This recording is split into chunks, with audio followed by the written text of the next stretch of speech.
IND Bangla Tech চ্যানেলে আপনাকে স্বাগতম। ইতিমধ্যে জেনে গেছেন 1 এপ্রিল থেকে দুয়ারে সরকার ক্যাম্প শুরু হয়েছে, যা চলবে 20 এপ্রিল পর্যন্ত। এই দুয়ারে সরকার ক্যাম্পে লক্ষ্মীর ভান্ডার প্রকল্পে আপনারা আবেদন করতে পারবেন এবং এবারে সম্পূর্ণ নতুন কিন্তু নিয়ম করা হয়েছে। আধার সম্মতিপত্র আপনাকে জমা করতে হবে। তো সেই আধার সম্মতিপত্রটি কীভাবে ফিল আপ করবেন, সাথে লক্ষ্মীর ভান্ডার প্রকল্পের ফর্মটি আপনি কীভাবে ফিল আপ করবেন, বিস্তারিত জানিয়ে দেওয়ার চেষ্টা করছি। ভিডিওটি প্রথম থেকে শেষ পর্যন্ত কন্টিনিউ করুন। এবং এবারে কিন্তু সম্পূর্ণ নতুন একটি ঘোষণা দেওয়া হয়েছে। যদি আপনার স্বাস্থ্যসাথী কার্ড না থাকে তা সত্ত্বেও কিন্তু এখানে আপনি আবেদন করতে পারবেন, এবং যদি আপনি বিধবা ভাতা আগে থেকেই পেয়ে আসছেন তা সত্ত্বেও কিন্তু লক্ষ্মীর ভান্ডার প্রকল্পের আপনি সুবিধা নিতে পারবেন। এবং কোন কোন ডকুমেন্টসগুলো আপনাকে এখানে জমা করতে হবে বিস্তারিত জানিয়ে দেওয়ার চেষ্টা করছি। ভিডিওটি প্রথম থেকে শেষ পর্যন্ত দেখার আমন্ত্রণ জানালাম। আশা করছি ভিডিওটি আপনাদের উপকারে আসবে। তো ভিডিওটি শুরু করার আগে একটা রিকোয়েস্ট, ভিডিওটিতে একটি লাইক করে দিন। চ্যানেলে নতুন হলে চ্যানেলটি সাবস্ক্রাইব করে নিয়ে পাশে থাকা বেল আইকনটি প্রেস করে অল নোটিফিকেশনটি অন করে দিন। অন স্ক্রিন দেখতেই পাচ্ছেন লক্ষ্মীর ভান্ডার প্রকল্পের কিন্তু ফর্মটি, গভর্নমেন্ট অফ ওয়েস্ট বেঙ্গল লক্ষ্মীর ভান্ডার প্রকল্প আবেদনপত্র, এরকম ফর্মটি দেখতে পারবেন। এবং এখানে বলা হয়েছে যেগুলোতে স্টার মার্ক দেওয়া রয়েছে এগুলো কিন্তু আপনাদের ফিল আপ করতেই হবে। এখানে আপনার পাসপোর্ট মাপের একটি কালার ছবি চিটিয়ে দেবেন। এখানে অ্যাপ্লিকেশন আইডি দিতে হবে। এখানে কিন্তু আপনার হাত দেওয়ার কোনো ধরনের দরকার নেই। এখানে বলা হয়েছে শুধুমাত্র আধিকারিকদের জন্য। এবং তার নিচেই কিন্তু রয়েছে দুয়ারে সরকার রেজিস্ট্রেশন নম্বর। এখানেও কিন্তু আপনার হাত দেওয়ার কোনো ধরনের দরকার নেই, এটা কিন্তু আধিকারিকই ফিল আপ করে দেবে। এবং এখানে বলা হয়েছে স্বাস্থ্যসাথী কার্ড নম্বর। যদি আপনার স্বাস্থ্যসাথী কার্ড থাকে তাহলে কিন্তু আপনি সেই স্বাস্থ্যসাথী কার্ডের যে নম্বরটি রয়েছে সেটা দিয়ে দেবেন। যদি না থাকে তাহলে দেওয়ার দরকার নেই। এবং এখানে আপনার আধার নম্বরটি দিয়ে দেবেন, যেটা আপনার 12 সংখ্যার আধার নম্বর কিন্তু হবে। এখানে আপনার নাম দিয়ে দেবেন, ফার্স্ট নেম, যদি মিডিল নেম থাকে তাহলে মিডিল নেম দিয়ে দেবেন, এবং যদি লাস্ট নেম থাকে তাহলে এখানে লাস্ট নেম দিয়ে দেবেন। এবং আপনারা এই ফর্মটি ইংলিশে ফিল আপ করার চেষ্টা করবেন, কারণ যখন এই ডাটাগুলো অনলাইন তোলা হবে তখন ইংলিশেই কিন্তু সেটা ফিল আপ করা হবে। তো অবশ্যই আপনারা ইংলিশ বানানটি ভালো করে দেখে নেবেন। এবং এখানে আরও একটি তথ্য জানিয়ে দিচ্ছি, স্বাস্থ্যসাথী কার্ড না হলেও কিন্তু এখানে আপনি আবেদন করতে পারবেন, কিন্তু আপনাকে আধার কার্ড কিন্তু মাস্ট দিতেই হবে। অর্থাৎ আধার কার্ড নম্বর কিন্তু এখানে ম্যান্ডেটরি করে দেওয়া হয়েছে। আধার কার্ড নম্বর যদি আপনি না দেন তাহলে কিন্তু আপনার লক্ষ্মীর ভান্ডার প্রকল্পটি অনলাইন এন্ট্রি করা যাবে না। তো এর জন্য আপনাদের বলবো যে আধার কার্ড কিন্তু আপনাকে দিতেই হবে।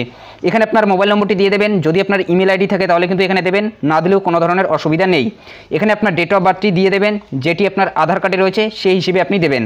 এবং এখানে আপনার বয়সটা কিন্তু কাউন্ট করা হবে 1/1/2023 হিসেবে। তো এখানে রয়েছে 1/1/2021, তো সেটা না, এখানে কিন্তু হবে 1/1/2023 হিসেবে। তো 1/1/2023 হিসেবে আপনার বয়স কত রয়েছে সেটা কিন্তু এখানে আপনি দিয়ে দেবেন। এবং আপনারা জানেন যে 25 থেকে 60 বছর বয়সের মধ্যে কিন্তু আপনাদের বয়সটা হতে হবে এই লক্ষ্মীর ভান্ডার প্রকল্পে আবেদন করতে গেলে। এবং SC ST OBC জেনারেল যে কোনো কাস্টের মহিলাই কিন্তু এখানে আবেদন করতে পারবেন যদি আপনার বয়স 25 থেকে 60 বছর বয়সের মধ্যে হয়। এবং যদি আপনি SC ST কাস্ট সার্টিফিকেট দিয়ে এখানে আবেদন করেন তাহলে কিন্তু 1000 টাকা করে প্রত্যেক মাসে পাবেন। এবং যদি আপনি OBC অথবা জেনারেল কাস্টের মধ্যে হয়ে থাকেন তাহলে কিন্তু আপনাকে 500 টাকা করে প্রত্যেক মাসে দেওয়া হবে। তো যাদের SC ST কাস্ট সার্টিফিকেট রয়েছে আপনাদের বলবো যে আপনারা SC ST কাস্ট সার্টিফিকেট দিয়ে আবেদন করবেন, কারণ আপনারা কিন্তু 1000 টাকা করে পাবেন। তো এখানে কিন্তু আপনারা 1/1/2023 হিসেবে বয়সটা কাউন্ট করবেন। তো এখানে কিন্তু আরও একটি খুশির খবর, গত বছর অর্থাৎ 1/1/2022 হিসেবে কিন্তু এটা কাউন্ট করা হয়েছিল। এবছর যেটা কিন্তু 1/1/2023 হিসেবে কাউন্ট করা হচ্ছে। অর্থাৎ যাদের গত বছরে বয়স হয়নি তাদের কিন্তু এবছরে বয়স হয়ে গেছে, যদি আপনাদের 1 বছরের কম ছিল। তো আপনারা আপনাদের বয়সটা হিসাব করে নেবেন 1/1/2023 হিসেবে। আবারও জানিয়ে দিচ্ছি 1/1/2023 হিসেবে কিন্তু আপনাদের বয়সটা এখানে দিতে হবে। এখানে আরও একটি তথ্য জানিয়ে দিচ্ছি, যে সালে আপনি আবেদন করবেন সেই সালের 1 জানুয়ারি থেকে আপনাদের বয়সটা কাউন্ট করা হবে। অর্থাৎ 1/1 থেকে আপনাদের বয়সটা দেখা হবে যে 25 থেকে 60 বছর বয়সের মধ্যে আছে কিনা। ধরুন আপনি 2024-এ আবেদন করছেন, তাহলে আপনার বয়সটা দেখা হবে 1/1/2024 হিসেবে আপনার বয়সটা 25 থেকে 60 বছর বয়সের মধ্যে আছে কিনা। তো যেহেতু আমরা 2023-এ আবেদন করছি এর জন্য এখানে কিন্তু আমাদের দেখা হচ্ছে 1/1/2023 হিসেবে। সেই হিসেবে কিন্তু দেখা গেছে 1/1/1998 সালের আগে যাদের বয়স রয়েছে তারাই কিন্তু বর্তমানে এখানে আবেদন করতে পারবেন। অথবা আপনার যদি বয়স 1/1/1998 হয় তবুও কিন্তু এখানে আপনি আবেদন করতে পারবেন। কিন্তু আপনার বয়স যদি 1/2/1998 হয় তাহলে কিন্তু আপনি আবেদন করতে পারবেন না। অর্থাৎ 1/1/1998 এর আগে কিন্তু আপনার বয়সটা হতে হবে। তো আপনি হিসেব করে নেবেন যে আপনার বয়স 25 থেকে 60 বছর বয়সের মধ্যে আছে কিনা 1/1/2023 হিসেবে। এরপর এখানে আপনাদের ফাদার নেম দিয়ে দেবেন, ফার্স্ট নেম, মিডিল নেম থাকলে মিডিল নেম, এখানে লাস্ট নেম দিয়ে দেবেন, মাদার নেম এখানে দিয়ে দেবেন। এরপর এখানে আপনাদের স্পাউস নেম দিয়ে দেবেন, অর্থাৎ এখানে আপনাদের স্বামীর নামটা শেষে দিতে হবে। এরপরই রয়েছে কাস্ট, যদি SC হন তাহলে এখানে টিক দিয়ে দেবেন, যদি ST হন তাহলে এখানে টিক দিয়ে দেবেন, যদি আদার্স হন তাহলে এখানে টিক দিয়ে দেবেন। যদি আপনি SC ST হন এবং কাস্ট সার্টিফিকেট থাকে তাহলে কিন্তু এখানে আপনার কাস্ট সার্টিফিকেট নম্বরটি দিতে হবে। অর্থাৎ আপনার SC সার্টিফিকেটের নম্বরটি অথবা ST সার্টিফিকেটের নম্বরটি আপনাকে এখানে দিতে হবে। আপনার যে SC ST সার্টিফিকেটটি রয়েছে সেখানেই কিন্তু আপনারা দেখতে পারবেন যে আপনাদের SC ST সার্টিফিকেটের নম্বরটি কিন্তু উপরেই থাকবে। তো সেই নম্বরটি এখানে আপনি দিয়ে দেবেন।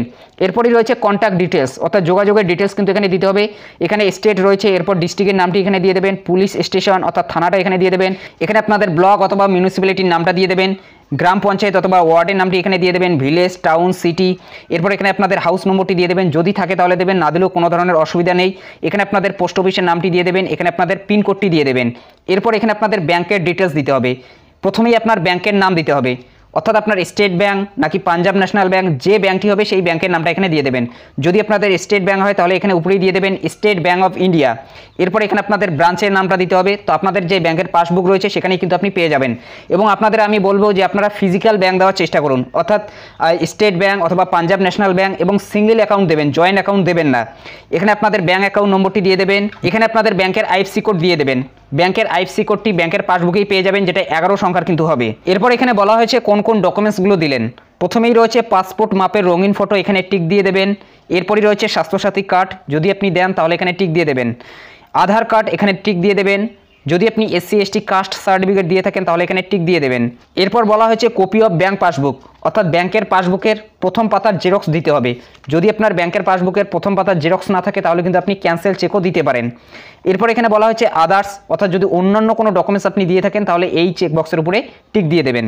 এরপর 2 নম্বর পাতায় বলা হয়েছে সেলফ ডিক্লারেশন অথবা স্বঘোষণাপত্র। এখানে আপনি কিন্তু ঘোষণা করছেন আমি পশ্চিমবঙ্গের বাসিন্দা, আমি কোনো ধরনের নিয়মিত সরকারি চাকরি থেকে কোনো মাসিক আয় পেনশন পাই না। অর্থাৎ আপনি যদি কোনো ধরনের সরকারি চাকরি করেন অথবা পেনশন পান তাহলে কিন্তু এখানে আপনি আবেদন করতে পারবেন না। আমার জমা করা সমস্ত নথি এবং তথ্য আমার জ্ঞানত সত্য, যদি নথি বা তথ্য মিথ্যা প্রমাণিত হয় তাহলে আমার বিরুদ্ধে পদক্ষেপ নেওয়া হবে এবং প্রকল্পের সুবিধা বন্ধ করে দেওয়া হবে। এখানে আপনার একটি স্বাক্ষর দিতে হবে, এখানে তারিখটা দেবেন যে তারিখে আপনি এটা জমা করবেন। এরপরই রয়েছে অ্যাকনলেজমেন্ট অথবা স্বীকৃতিপত্র। এখানে বলা হয়েছে এখানে আপনার নাম দিয়ে দেবেন, ডটার অফ অথবা ওয়াইফ অফ, অর্থাৎ এখানে আপনার অভিভাবকের নাম দিয়ে দেবেন।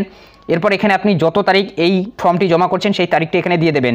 এবং এখানে কিন্তু বাংলাতে রয়েছে, এখানে আপনার নাম দিয়ে দেবেন, এখানে আপনার বাবার নাম অথবা স্বামীর নাম এখানে দিয়ে দেবেন।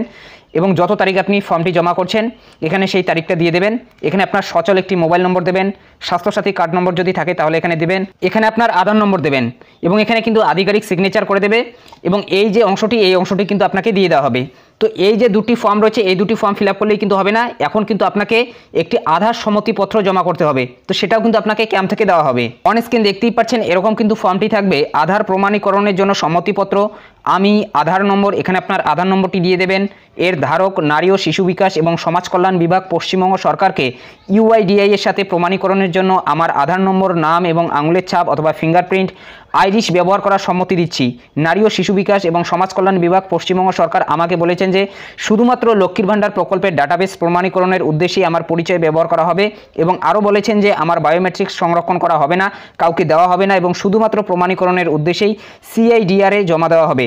আধার নম্বর ধারকের স্বাক্ষর, আমার সম্মতি আছে, অর্থাৎ এখানে কিন্তু আপনার একটি স্বাক্ষর দিতে হবে এবং আবেদনকারীর নাম এখানে কিন্তু দিতে হবে, অর্থাৎ এখানে কিন্তু আপনার নামটা দিতে হবে। তো এটাই হচ্ছে কিন্তু সম্মতিপত্র আধারের।